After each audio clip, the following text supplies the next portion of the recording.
name's Steve Gash. I've worked for Braun for the last 4.5 years. Today I'd like to run you through the air brake checklist. Before you perform your brake check, you should make sure the truck is parked on level ground. Okay, to perform your air brake check, first thing you need to do is pressure your system up to operating pressure. So I'll start my engine, build my tanks up.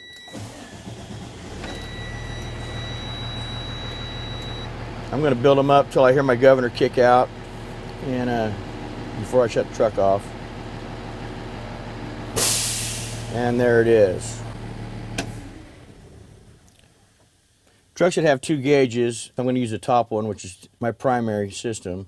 Okay, first test I'm going to perform is a static air leak test. With this test, you can lose no more than 2 pounds of pressure in 1 minute. I currently have 125 pounds. First thing I need to do though is release my parking brake. So make sure the truck is on level ground before doing this. I release my parking brake, and now I'm going to let my tank settle, let everything settle down. Your gauges will move a little bit. Okay, it is settled at 120 psi. I can now begin my static air leak test. Starting now. Okay, it's been a minute. And I lost 0 pounds during that test. I'm still sitting at 120 psi. The next test I'm going to perform is my applied pressure air leak test. So you want to apply some pressure on the brake pedal, firm, but keep it nice and even, otherwise you'll pump the system down. Let your tank settle. And I've settled in at approximately 115 psi. During this test, I can lose no more than 3 psi in 1 minute. I'll begin the test now. Okay, it's 1 minute later, and I've lost 0 pounds during this test. Still at 115 psi. Therefore, this truck passed this test.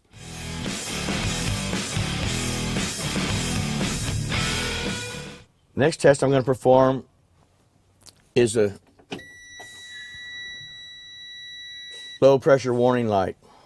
To perform this test, you must have the key on in order for the buzzer to let you know. So I'm going to begin this test by pumping the brakes down. You want to do this nice and slow, pausing between each stroke. That way it gives your tanks time to settle, and you can watch the gauge.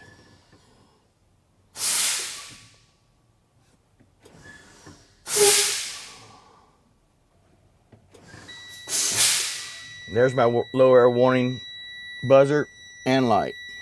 It came on at 65 psi. Therefore, this truck passed this test.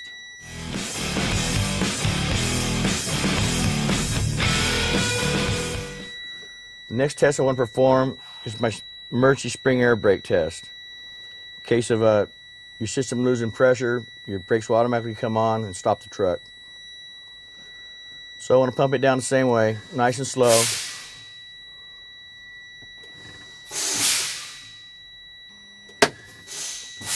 There, my spring brake just came on at about 28 psi.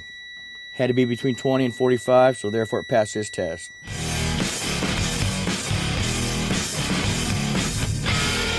The next test I'm going to perform is my governor kick-out test. You must kick out before 130 psi. Any pressures higher than 130 can damage the system. So I'm going to start my truck up. Let it pressure up.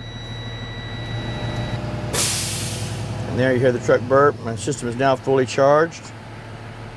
And my governor kicked out at 125 psi. So it passed this test fine too.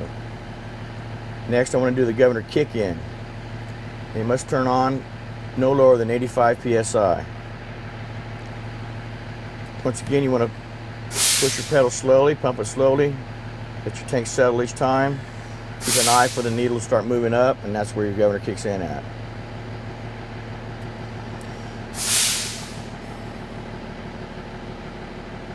And there it's on. It's starting to move up. It came on at about 97 psi. So it passed that test fine.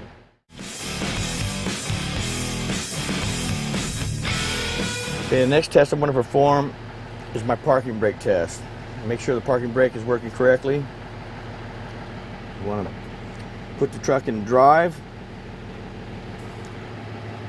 let off your brake,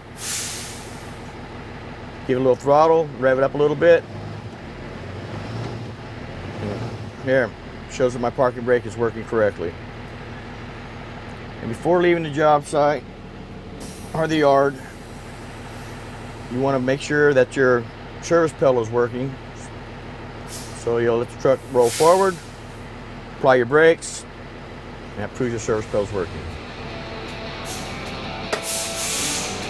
And that completes the air brake test.